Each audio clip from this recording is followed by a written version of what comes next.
I am the light of the world.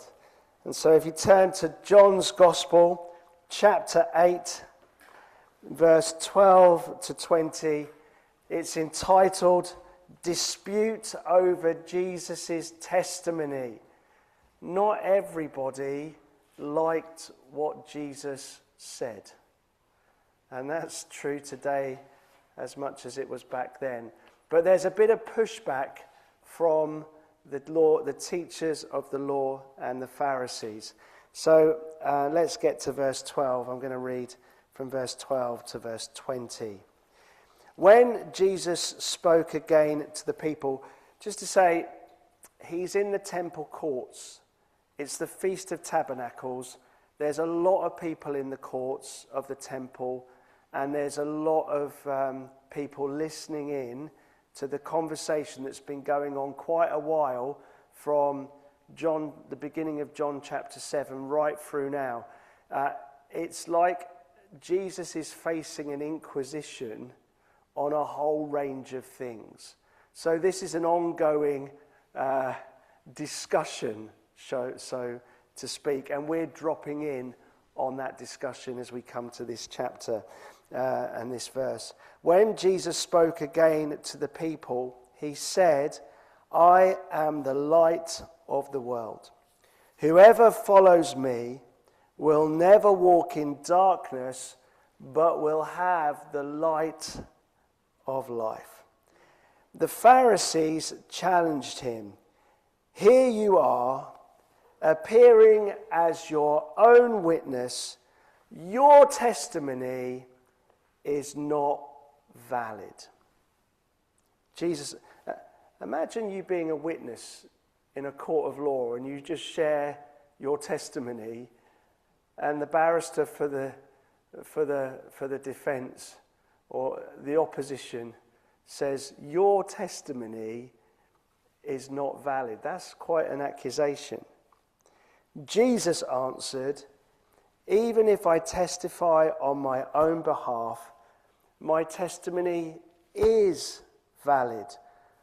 For I know where I came from and where I am going, but you have no idea where I come from or where I am going.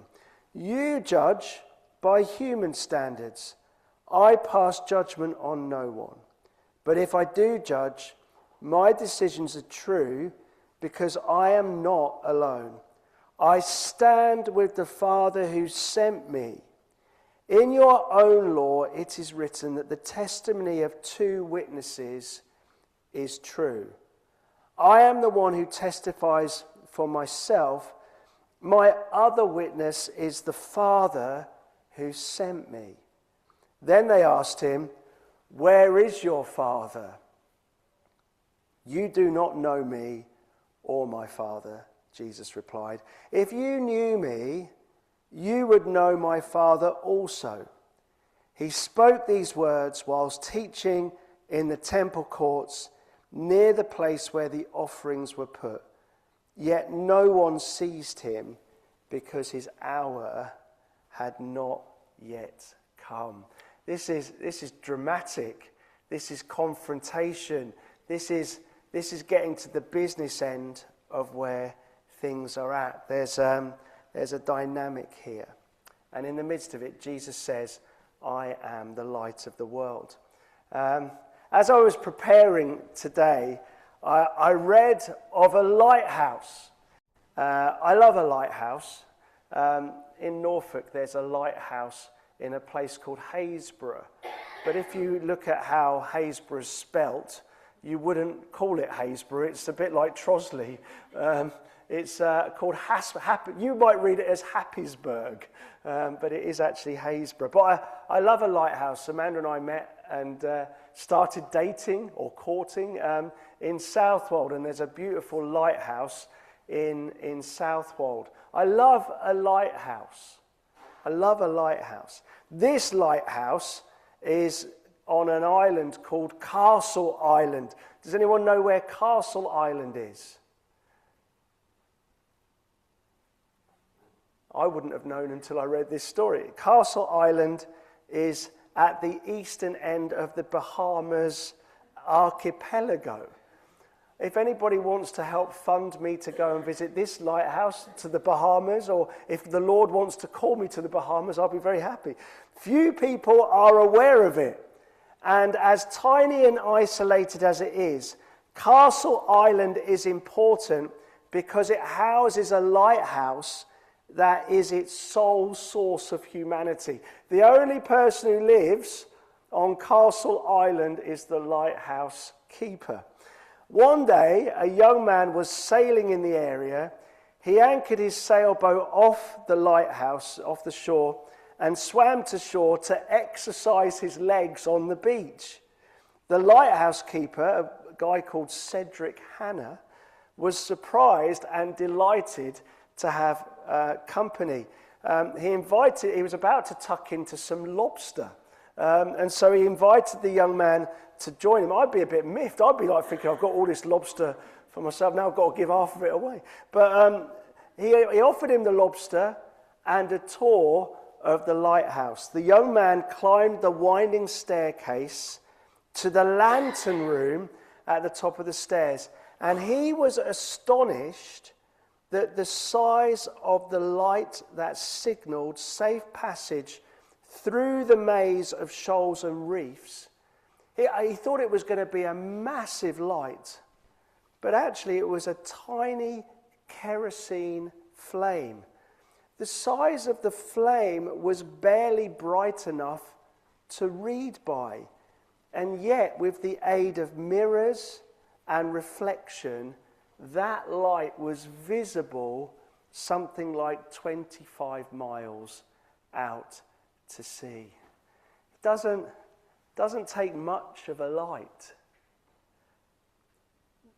to be visible in the darkness. Even if sometimes you think you've barely got a pilot light flickering in your heart, don't underestimate how much that light will pierce the darkness. Jesus says, I am the light of the world. Whoever follows me will never walk in darkness, but have the light of life. The Greek word for following here is really interesting. The word is akoluthein, and one of the ways that we understand or can try to understand what Jesus was saying and the kind of emphasis of the meaning is to try to see how a particular word is used in the literature of the day. How was that word used? How is it being understood? And when we understand how that word is used in different contexts, it gives us an idea of what Jesus might have been driving at when he uses that word. And actually, this Greek word to follow was used in a variety. It was quite expansive. It was quite elastic. It was used in a number of different ways. Akoluthein is often used as a soldier following his captain. The picture there was of a captain on the long route marches into battle. In campaigns in strange land, the soldier follows wherever the captain may lead. I chuckle because Amanda and I have been watching a little documentary on Channel 5 called Platoon, and it tells the story of 30 riflemen in D Company having 6 months training preparing for war.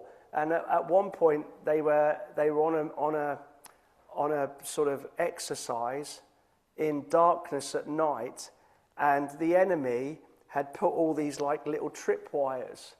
And there's this 18-year-old lad.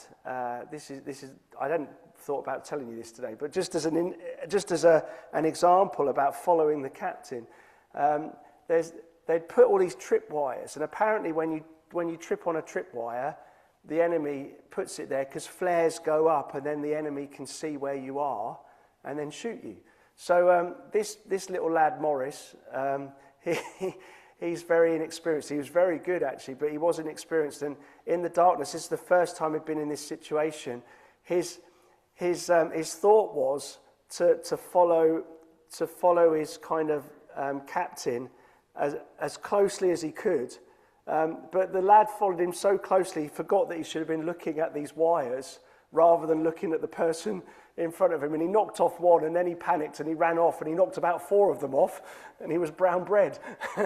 But the idea is to follow the captain. Jesus says, "Akaluthean," to follow me. Whoever follows me will never walk in darkness, because I am the light of life. And the picture is like you're following your leader, your captain. Another way in which it was used, it was in slavery at the time. It's often used of a slave accompanying their master. Wherever the master goes, the slave is in attendance upon him, always ready to spring to his service. There was a third way that actually, if you needed wisdom and you'd gone to a counselor for their opinion, when someone is in doubt, they go to someone who is wise, and if he is wise, he accepts the judgment he receives. So it's not necessarily just following a person, it's following wise counsel to help you navigate through a situation. And linked with that, it's often used of following a teacher's line of argument. And so Jesus says, "I am the light of the world. Whoever akaluthean, whoever follows me literally, follows me physically, but also follows my wisdom, my counseling, and my teacher, they will never walk in darkness." And actually, there's a real contrast here between I think he's saying to the crowd, who are you going to follow here? Are you going to follow my critics? Are you going to follow these Pharisees in their teaching, in their perceived wisdom? Or are you going to follow me?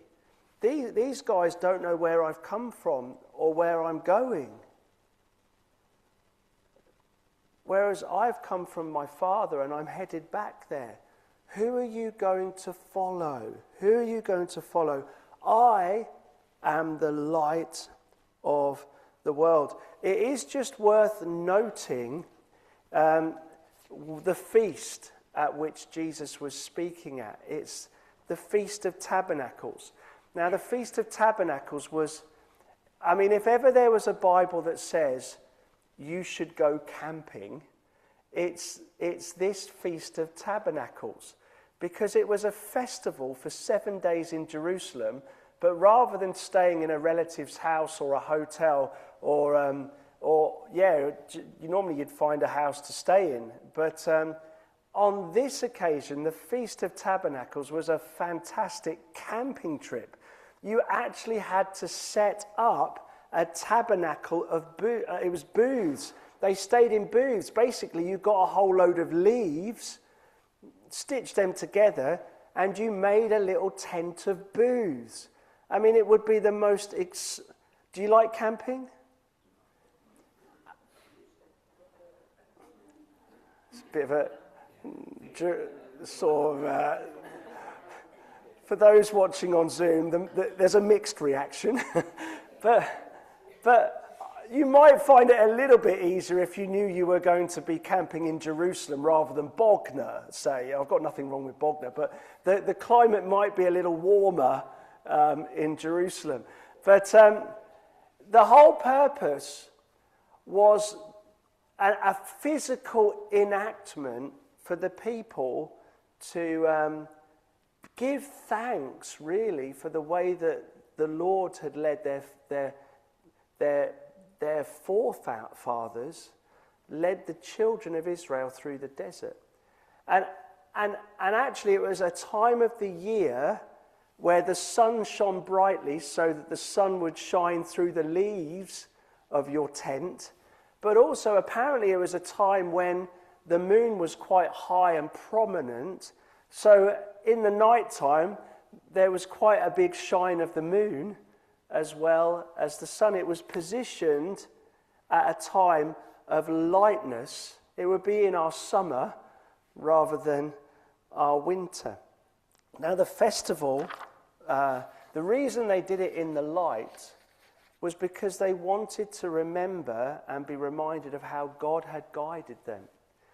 The whole enactment was pointing to the pillar of cloud and the pillar of fire that guided them.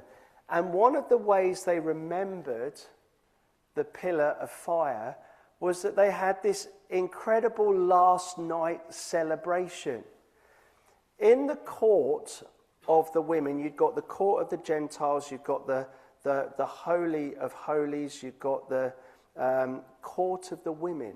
There's different courts in the temple. And in the court of the women, there were 4 massive lampstands. And on each of these lamps, 4 lamps, each lamp had 4 massive bowls of oil. And they were designed to kind of create this massive light show. And so one of the highlights of the festival was the night when they would light the lamps. And they would keep the lamps burning all night. And the music would play. So they'd take the 4 lamps, they'd light them. As the oil was getting low, there were runners who had to keep going up to the lamp and filling the bowls to keep them alight. And these lamps were huge. And apparently there was a bronze gate at the women's courtyard. And a bit like the lighthouse in the Bahamas with the small kerosene lamp, the lights of these lamps in the women's court would reflect off the bronze gate and the white walls of the court. And it was said that this light was then so bright from the court of the women in the temple that it would light up every courtyard in the whole of Jerusalem. Now that's pretty spectacular as well, unless you're trying to get a night's sleep. It's too bright. get the thing that covers your eyes. But then on top of that, they used to have a party all night. Apparently, if you were a godly man, the godly men in Jerusalem, they would take hold of torches. In fact, it was said that each person would hold up to something like 8 torches in their hands, and then they would dance all night singing the psalms and the songs of ascent. It was one big party.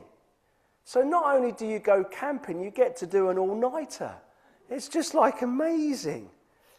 And then as it was getting to dawn, as they danced all night, and I should imagine that everyone was pretty tired, suddenly, as they were looking out towards the Mount of Olives, just as the sun was about to rise, and it was going to appear on the hills of the Mount of Olives, on the horizon, 2 men would take a ram's horn each.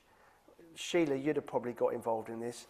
And they would turn their back towards the sun, and they would look to the Lord, and they would sound this trumpet.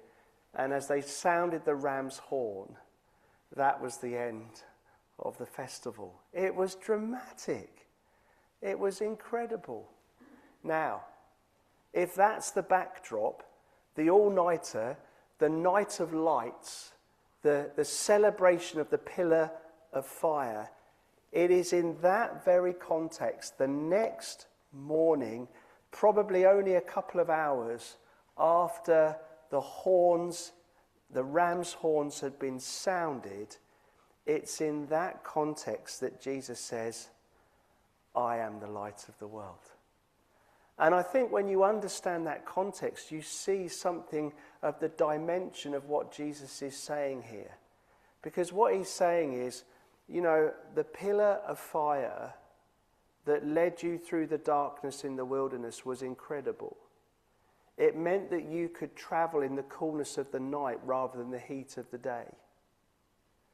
It was an amazing provision. The lights of the temple are amazing, but Jesus is saying these lights are temporary. These lights will pass away. You have seen a brilliant light show tonight, but those lights will burn out. I am the light of the world. This light will never be extinguished. What does John say in his prologue in the start of the gospel? He says, the true light that gives light to everyone was coming into the world. Jesus is the true light. So just in these final moments, we can accept that Jesus is the true light, that all these other lights were pointing to Jesus. But what does his light reveal? What does his light reveal? Very briefly, I just want to say, first of all, it reveals his identity. It reveals his identity. Remember, the context here is, who are you going to follow? Who are you going to follow? Which teacher are you going to go to give you guidance and direction? It's interesting because the Pharisees are having a go at Jesus, because apparently in Deuteronomy law, in the law of Moses, for an accusation to stand, you had to have 2 or 3 witnesses to corroborate that. If I accused, randomly, if I accused Jim Murray of a crime, okay, but I'm the only, can I just say, this is completely fictional for the purposes of those who might be listening, but if I was to accuse Jim of a great crime, of stealing my milkshake at McDonald's or something like that, if I was to accuse him myself, and so everybody would say, I go to an independent, wise man like Steve Baker, and I went to Steve, Jim has stolen from me. If Steve, being a wise sage, was doing his job correctly, he would say, well, are there any other witnesses? To which I say, no. Of which case, Steve will say, this accusation is thrown out of court. Jim, you are a free man. Okay. But say, for example, Ray Colchin saw the milkshake being stolen, as well as me declaring it, and Ray and I went to Steve Baker. I mean, I don't know if Steve would stick up for me or not, but but if we both went to Steve and said, Jim stole my milkshake, and Ray said, yeah, I saw it, what would you then say, Steve? I would say, well, it starts to say there's some evidence here that these speaks one bit further. That's beautiful in the context of the sermon. Jim, you might be in the slammer, but the point is this: it was a reasonable. Thank you for being part of the illustration, Jim. But it was actually it was a really good provision, wasn't it? It was a really good provision for justice. It meant that somebody couldn't just be accused and then found guilty. The point is that there needed to be some evidence around it. And so it was a good law. And the Pharisees were saying, well, you're saying you're the light of the world, but where is the evidence of that? And Jesus says, well, 2 things. Look, the first evidence is I know where I came from and I know where I'm going to. You know, I don't need a witness because I am the light of the world. But he says, if you want to have another witness, my Father and my Father is my witness. I know where I come from. I know where I'm going. My Father witnesses is witness to everything that I do. He says, actually the direct translation is, I am the Father. I am the Father. There's such unity there's perfect unity between the Father and the Son. There are witnesses. And he says, well, where is your Father? He says, well, you don't know my Father because you don't know me. And so Jesus is saying, look, I'm the one who can give you direction. I can give you direction because I know where I'm from, I know where I'm going to, and I and the Father are one. These guys are only looking at it from a human perspective, but I see what my Father sees. If you know me, you would know my Father. Do you know, as Jesus reveals his identity, that he and the Father are one, actually it brings into play our identity too. You see, when we come to Jesus, when we put our trust in Jesus, just like Amy was putting her trust in Josh, when we put our trust in Jesus for the journey, he gives us the identity, he gives us the right to become children of God. And so, as we discover the identity of Jesus, that he and the Father are one, as we put our trust in Jesus, we discover our identity too. We find ourselves in Jesus. The great thing about being a child of God is that we don't have to pretend to be someone that we're not. Jesus loves you for you. I mean, there might be things about each one of us that he wants to prune to make the good bits flourish a bit more. But he created you uniquely as you. Don't be envious of other people. Why? Because you are unique. He loves you. He says you're really special. And so the first thing that's revealed by the light is the identity of Jesus. I am the Father. There is a witness. There is a witness. The Father witnesses and testifies to everything that I am doing, and I testify and witness to everything the Father's doing. If you have seen me, you have seen the Father. So light reveals identity, but it also reveals destiny.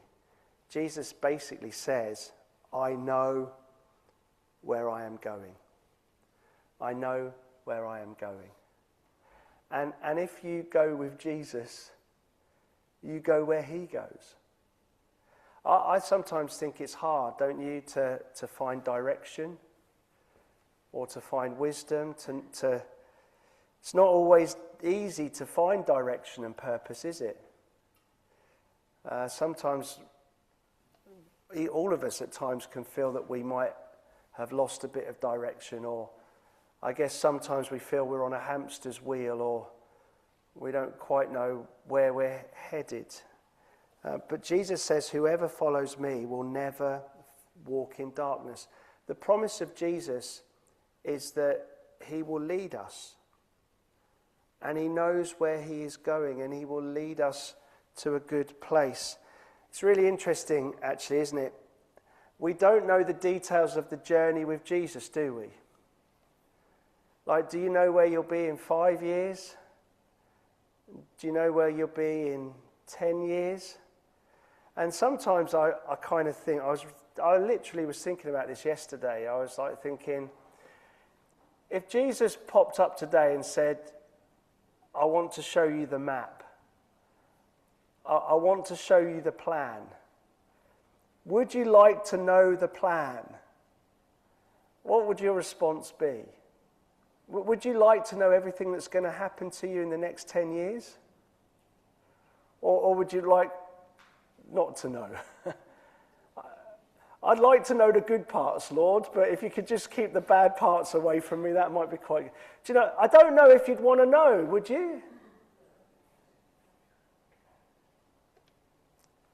But what we do, it just occurs to me, we don't know the route. Let me put it like that. We don't know the details of the route. And I'm sure that some of that is because of God's protection on us. He wants us to live in the moment and enjoy the moment rather than freak out about what's tomorrow.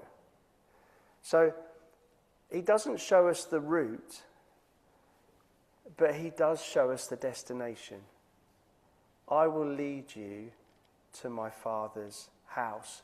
Trust me in that. I think it's good to know the destination, don't you?